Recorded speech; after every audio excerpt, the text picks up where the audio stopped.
Apocalypse chapitre 3, nous commençons au verset 1. Écrit à l'ange de l'église de Sardes, voici ce que dit celui qui a les 7 esprits de Dieu et les 7 étoiles. Je connais tes œuvres, je sais que tu passes pour être vivant et tu es mort. Sois vigilant et affermis le reste qui est près de mourir, car je n'ai pas trouvé tes œuvres parfaites devant mon Dieu. Rappelle-toi donc comment tu as reçu et entendu, et garde, et repens-toi. Si tu ne veilles pas, je viendrai comme un voleur, et tu ne sauras pas à quelle heure je viendrai sur toi. Amen. Amen. Amen. C'est difficile pour accepter, mais ce que vous comprenez, c'est la vérité. Le Seigneur nous demande de nous rappeler comment nous avons reçu la parole. Je crois que quand quelqu'un confesse, il est tout confiant qu'aujourd'hui, ça va. Je quitte la pourriture, je quitte le péché, je quitte la misère. Pourquoi à un moment donné, on doit encore accepter de retourner à la misère? Parce qu'en fait, Dieu n'abandonne pas.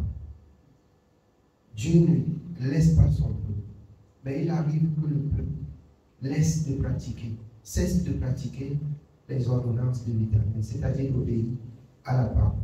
Et c'est ici, dans Apocalypse 3, que Dieu dit, rappelle-toi comment tu as confessé. Qu'est-ce que tu as dit à Dieu?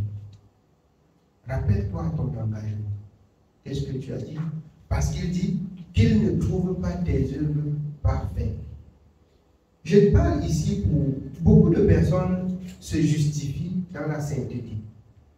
Moi particulièrement, je ne me justifie pas dans la sainteté.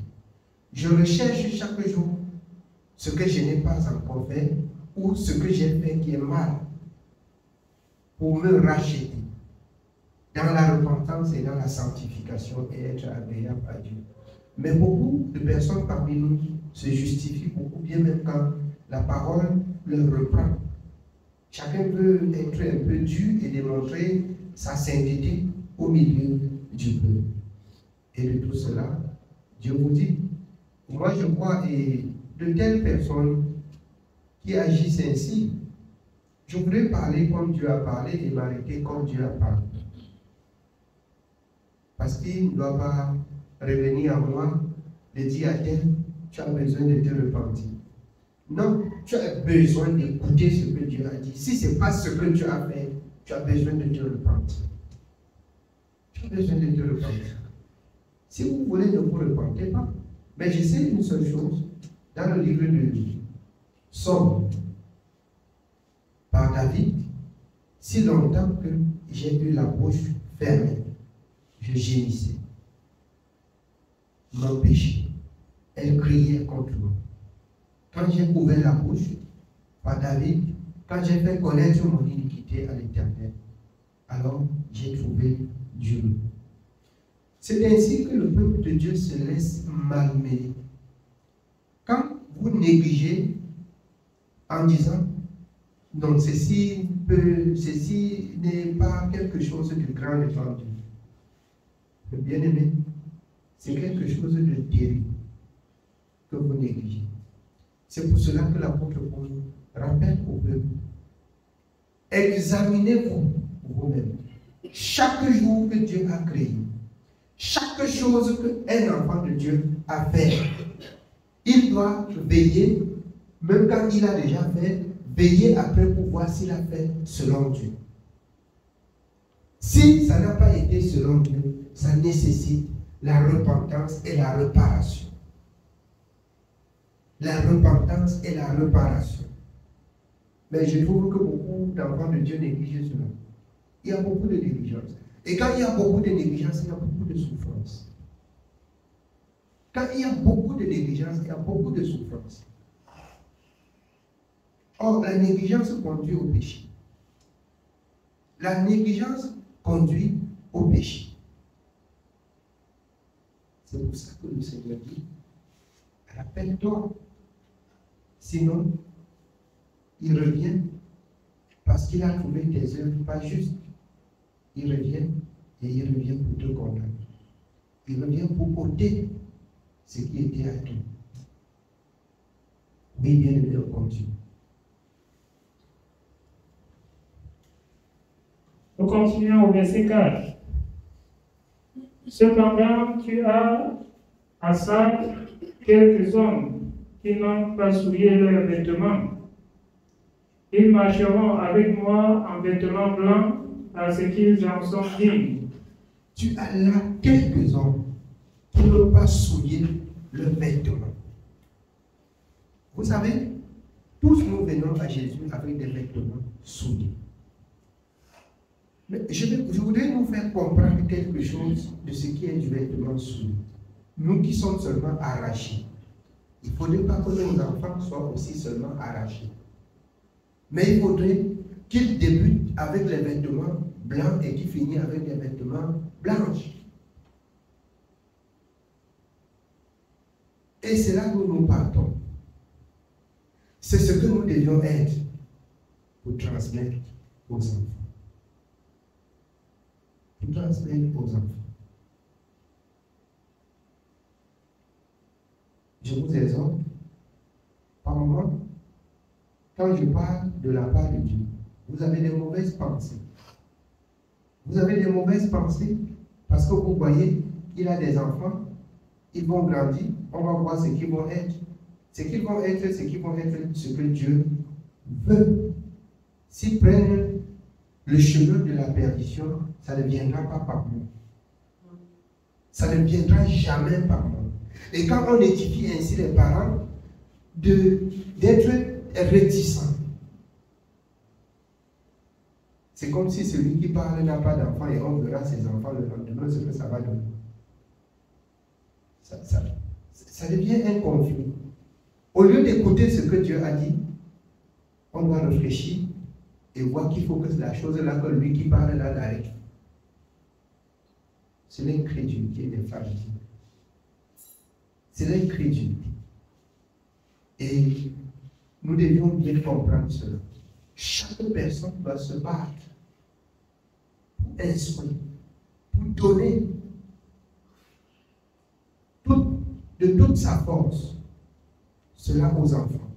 Si bien que le lendemain, si ça n'a pas marché, que ça ne vient pas de vous. Nous ne pouvons pas défier Dieu. Nous ne pouvons pas entrer dans le cœur des enfants, mais nous pouvons et nous devons dire ce que Dieu a dit tous les jours. Rappeler ce que Dieu a dit tous les jours. Si bien quand, bien même l'enfant s'écarte de la voie du salut, il sait ce qu'il lui attend. Je rappelle au peuple de Dieu. Si vous voulez, quand je pars, regardez-moi et mes enfants et ma maison et attendez que ça arrive chez moi. Je nous dis, ça commence par quand Dieu nous reproche. Nous devions tout faire pour retourner dans la repentance et dans la sanctification pour améliorer ce dont pourquoi Dieu nous reprend. Sinon, ça se répercute même sur les enfants. Servir Dieu avec légèreté. Ça retombe sur nous et ça retombe sur les enfants. Je nous exhorte. Prenez à cœur, ou encore prenons à cœur ce que Dieu dit. Prenons à cœur ce que Dieu dit. Amen. Oui, bien aimé, on continue. Nous continuons au verset 5. Celui qui vaincra sera revêtu ainsi de vêtements blancs. Ici, il s'agit d'un combat. Lorsque vous avez cru, il s'agit d'un combat. L'exhortation, c'est de vous encourager de ne pas lâcher le combat, de ne pas relâcher, de ne pas baisser les bras. Il s'agit d'un combat. Celui qui gagne le combat. Mais il y a quelqu'un qui a lutté pour toi et moi, à savoir Jésus-Christ. Il veut seulement que tu observes. Bien-aimé, ce n'est pas du combat et tu vaincras de même. Si chacun devait se battre lui-même pour vaincre, ça devait être difficile. On pouvait dire c'est impossible. Mais quelqu'un a déjà lutté pour toi. Il te dit, regarde comme j'ai marché dans la lutte. Ça devient difficile. Ça devient des murmures. Ça devient des mauvaises pensées. Ça devient qu'il y a un serviteur qui exagère. Il dit des choses que qui peut vivre cela. Vous ne vivez pas, je vais vivre. À mon niveau, je vais me battre. À mon niveau, je vais me battre. Je vais me battre à mon niveau. J'ai appris quelque chose de Josué. Moi et ma maison, nous servirons l'Éternel. Je prie le Seigneur, la force ne vient pas de moi, mais ça vient du Seigneur. Et si chacun pouvait comprendre qu'à son niveau, il doit dire, moi et ma maison, nous servirons l'Éternel. Chacun soumettra sa maison à l'Éternel. Là où la force demande que l'Éternel prend, si tu fais cela de tout ton cœur, c'est Dieu qui a dit dans Jérémie, si vous me cherchez de tout votre cœur, je me laisserai trouver par vous. Là où tu n'as pas de force, il te donne la force. Si cet engagement dans ton cœur est sincère, si la légèreté ne t'envahit pas, si l'hypocrisie, si les murmures, si la mauvaise pensée ne vient pas remplir ton cœur, c'est possible. C'est possible. Amen. Oui, bien aimé. Je n'effacerai point son nom du livre de vie, et je confesserai son nom devant mon Père et devant ses anges. Ça veut dire qu'il y a un certain nombre de personnes que Dieu doit effacer le nom dans le livre de vie. Quels sont ceux-là que le nom doit être effacé dans le livre de vie? Bien entendu, ceux qui pêchent, ceux qui commencent à obéir et par la suite, ils désobéissent. Le nom doit être effacé. Beaucoup disent que le crayon de Dieu n'a pas de gomme, mais c'est la chanson. C'est la chanson. Et ceux-là, vraiment, ils veulent faire la chanson pour avoir de l'argent, c'est normal. Quand Dieu a écrit ton nom dans le livre de la vie, dans le livre de vie, dans le livre du repos, après que tu pêches, ton nom doit être effacé. C'est ça qui est écrit. Ça va être effacé. Est-ce qu'il t'a invité quand il écrit? Non. Ton œuvre a démontré qu'il faut que Dieu relève ton nom dans le livre de vie. De même, ton œuvre peut pousser Dieu à effacer ton nom dans le livre de la vie pour que ce soit inscrit dans le livre de la mort. Si ça ne se trouve pas dans le livre de vie, ça va se trouver dans le livre de la mort. Il faut que les hommes de Dieu vous disent la vérité. Vous obéissez à Dieu, c'est pour votre bien. Ce n'est pas pour le bien de l'homme de Dieu. Quand vous trouvez que les hommes de Dieu sont exigeants, qu'est-ce que vous donnez en retour si vous obéissez? Quand vous obéissez, n'est-ce pas, vous faites bien pour vous-même? Vous faites bien pour vous-même. Quand vous servez Dieu, l'ange de l'Éternel campe autour de celui qui le craint. Quand vous servez Dieu et que Dieu vous protège, est-ce que c'est à l'homme de Dieu d'appeler Dieu de vous protéger? Jamais. Donc on pense que en faisant n'importe quoi et en se dirigeant vers l'homme de Dieu, et l'homme de Dieu prie pour toi tous les jours, tu es protégé, tu es gardé. C'est faux. Même si prie, le feu descend du ciel. Toi, avec ton état de péché, la prière serait irrécevable s'il n'y a pas repentance, s'il n'y a pas pardon. Si le pardon n'est pas entré dans le cahier ou dans l'oreille de Dieu, ça ne va pas marcher. Le pardon vient de Dieu, ça ne vient pas de l'homme. Le pardon vient de Dieu. Pour que vous compreniez que quelqu'un a été pardonné. Quelqu'un est mort à la croix pour que vos péchés soient pardonnés. Mais il y a un processus pour arriver au pardon. C'est pas ça? La repentance, le baptême, la résurrection. Alors, pour confirmer qu'il a pardonné, faites attention, vous deviez avoir aussi le don de l'Esprit. Il témoigne sa présence dans vous. Et si vous avez le don de l'Esprit, et vous revenez à contre lui, vous attristez le Saint-Esprit. Tel que vous appreniez hier dans 1 Samuel, qui dit Saül a péché. L'Esprit de Dieu le quitte et le mauvais esprit de Dieu vient. Quand vous allez entendre le mauvais esprit de Dieu, vous allez dire que Dieu a le mauvais esprit. Oui, le mauvais esprit, Satan a été créé par Dieu. C'est un ange déchu. Le mauvais esprit de Dieu descend. Et l'esprit de Dieu n'est plus. L'esprit de Dieu a quitté Saül. L'esprit de Satan a envahi Saül.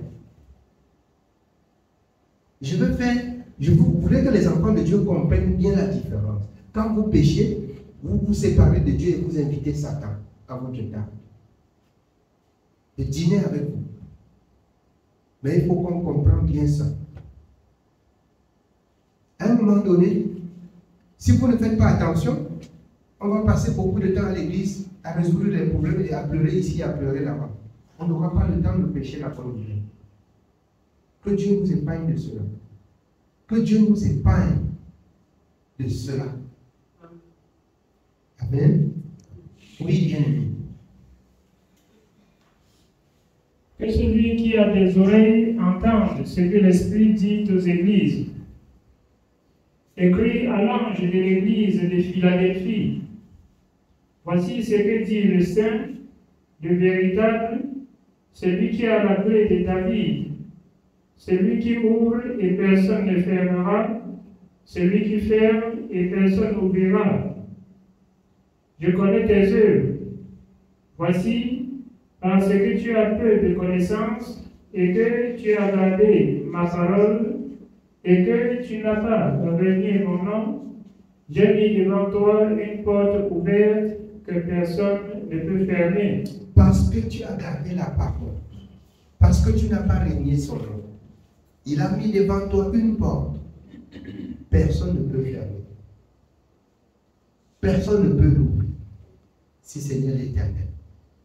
Voilà pourquoi quand il dit, la chose arrive. Il ordonne, elle existe. Oui, bien-aimé. Au verset 9. Voici, je te donne de ceux de la synagogue de Satan, qui se disent juifs et ne le sont pas, mais qui mentent. Voici, je les ferai venir se prosterner à tes pieds et connaître que je t'ai aimé. Parce que tu as gardé la parole de la persévérance en moi, je te garderai aussi à l'heure de la tentation qui va venir sur le monde entier pour éprouver les habitants de la terre. Il y a l'épreuve, il y a quelque chose qui doit arriver sur le monde, dans le monde, sur le peuple. Et Dieu fait la promesse de garder ceux qui ont gardé sa parole. À l'avènement du Seigneur, ça ne serait pas du chocolat. Ce qui va venir sur le monde, celui qui n'est pas justifié par la parole, perdra sa récompense. Il ne peut même pas s'approcher de lui. Regardez, Moïse, ôte les souliers de ton pied. Le lieu où tu approches là est très saint. Tu es souillé, tu ne peux pas t'approcher de Dieu. Tu ne peux pas t'approcher de Dieu. Avec tes souillures, avec ton péché, tu ne peux pas t'approcher de Dieu. Tu ne peux pas t'approcher. Je voudrais croire que si quelqu'un comprend comme ça, il ne pécherait plus contre Dieu. Vous cherchez une place. Vous cherchez à avoir accès auprès de son Créateur. Beaucoup parlent de la vie éternelle, ignorant que la vie éternelle, pour avoir la vie éternelle, c'est la sanctification, c'est la sainteté. Ceux qui sont saints verront Dieu. Ceux qui sont fidèles, ceux qui sont justes verront Dieu.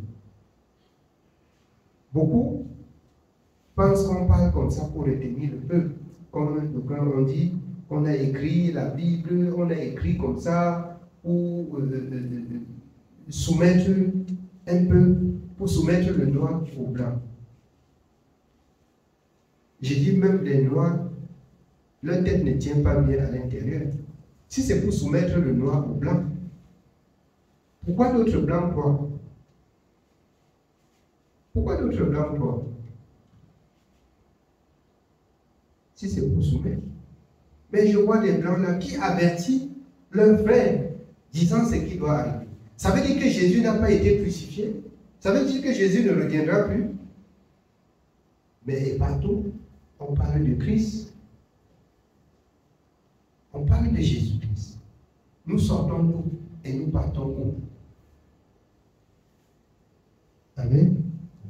Oui, bien sûr. Nous continuons au verset 11. Je viens bientôt. Retiens ce que tu as afin que personne ne prenne ta couronne. Retiens ce que tu as. Je viens bientôt afin que personne ne prenne ta couronne. L'apôtre Paul, j'ai combattu le bon combat de la foi. J'ai achevé la course. Le Dieu qu'il m'a appelé à son service, en ce jour-là, ma couronne me réserve. L'apôtre Paul l'a dit. Il a servi et il a la conviction que personne ne peut arracher parce qu'il a marché dans la justice et dans la sainteté. Ce que nous devions comprendre et connaître, c'est qu'il faut servir Dieu et vivre sans avoir des reproches dans ton cœur. Plus que toute chose, veille sur ton cœur. Si bien que, si on dit aujourd'hui, tu dis que mon Seigneur vient. Si on dit aujourd'hui, beaucoup vont pas penser à toute la poubelle qu'ils ont cachée dans leur cœur, cachée dans leur maison, cachée partout. Et ils vont dire pardon qu'on renvoie à la semaine prochaine. On renvoie au jour. Et quand même c'est écrit, confessez vos péchés les uns les autres, confessez dans 2 Chroniques 20, confessez envers les serviteurs. Vous allez chercher là où le serviteur il serait parti. Il serait parti, il serait dans les airs avec Dieu. Vous allez chercher des serviteurs pour confesser. Beaucoup ont aussi la force de comprendre qu'ils vont prier seul et Dieu va agir. La parole de Dieu, quand Dieu a dit que c'est comme ça doit être comme ça. Comme Dieu a dit. S'il dit confesser les péchés, les uns, les autres, ou bien aller confesser vers les serviteurs, alors c'est parce qu'il y a là quelque chose. Si vos péchés, si vous les confessez vous-même ou vous parlez à Dieu, vous allez reprendre. Mais si vous les confessez envers un serviteur, vous allez rougir et avoir honte vous-même de ce que vous avez fait. Et il serait difficile que vous le preniez. Ce que vous cachez et vous vous prosternez à l'église, ça ne sort pas là. C'est ça qui va vous convaincre. C'est ça qui va vous convaincre. Amen. Oui, bien évidemment. Nous sommes au verset 12, l'Apocalypse chapitre 3. Celui qui vaincra, je ferai de lui une colonne dans le temple de mon Dieu, et il n'en sortira plus. J'écrirai sur lui le nom de mon Dieu et le nom de la ville de mon Dieu, de la nouvelle Jérusalem qui descend du ciel auprès de mon Dieu, et mon nom nouveau. Il faut vaincre. À celui qui vaincra, il faut vaincre. Servir pour vaincre. Servir pour vaincre. Bien-aimé, je vais vous dire quelque chose. Ce n'est pas facile, mais c'est possible. Ce n'est pas facile, mais c'est possible. De nous-mêmes, nous ne pouvons rien. Mais je vais vous dire quelque chose ce soir. Dans votre engagement, dans votre sincérité, quand Dieu trouve le cœur disposé, Dieu soutient. Il soutient. Il rend possible vos efforts. il rend possible vos efforts. Amen. Oui, bien. Que celui qui a des oreilles entende ce que l'Esprit dit aux églises. Écrit à l'ange de l'église de Laodicée. Voici ce que dit l'Amen, le témoin fidèle et véritable, le commencement de la création de Dieu. Je connais tes œuvres. Je sais que tu n'es ni froid ni bouillant. Puisses-tu être froid ou bouillant? Ainsi, parce que tu es tiède et que tu n'es ni froid ni bouillant, je te vomirai de ma bouche. Parce que tu dis, je suis riche, je me suis enrichi et je n'ai besoin de rien. Et parce que tu ne sais pas que tu es malheureux, misérable, pauvre, aveugle et nu. Je te conseille d'acheter de moi de l'or éprouvé par le feu, afin que tu deviennes riche. De l'or éprouvé par le feu, afin que tu deviennes riche. La pourriture dans laquelle tu te confies là va te laisser dans les ténèbres. Ça va te laisser dans les ténèbres. Ne mettons pas notre confiance dans la richesse. Et c'est ce que je dis et je l'appelle tous les jours aux enfants de Dieu. Le pain quotidien nous suffit. Mais si on veut être hyper riche comme les autres, ça ne veut pas dire qu'on ne peut pas être riche, mais soyons riches avec Dieu premièrement. C'est ce qui est utile. On peut être même milliardaire, mais il faut l'être avec le Seigneur. Amen. Oui, bien aimé. Je te conseille d'acheter de moi de l'or éprouvé par le feu, afin que tu deviennes riche, et des vêtements blancs, afin que tu sois vêtu, et que la honte de ta nudité ne paraisse pas, et un collier pour oindre tes yeux, afin que tu vois. Moi, je le prends et je châtie tous ceux que j'aime. Aie donc du zèle et repens-toi. Aie donc du zèle et repens-toi. Le zèle de servir Dieu et de se repentir. C'est la repentance qui conduit à la perfection. C'est la repentance sincèrement qui fait la réparation. Sinon, vous mourrez dans vos péchés. Amen. Oui, bien. Voici, je me tiens à la porte et je frappe.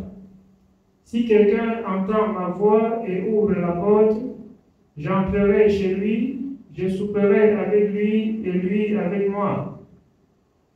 Celui qui vaincra, je le ferai asseoir avec moi sur mon trône, comme moi j'ai vaincu et me suis assis avec mon Père sur son trône. Que celui qui a des oreilles entende ce que l'Esprit dit aux églises. Amen. Amen. Bien-aimé, que Dieu soit béni sur le message de ce soir. Amen.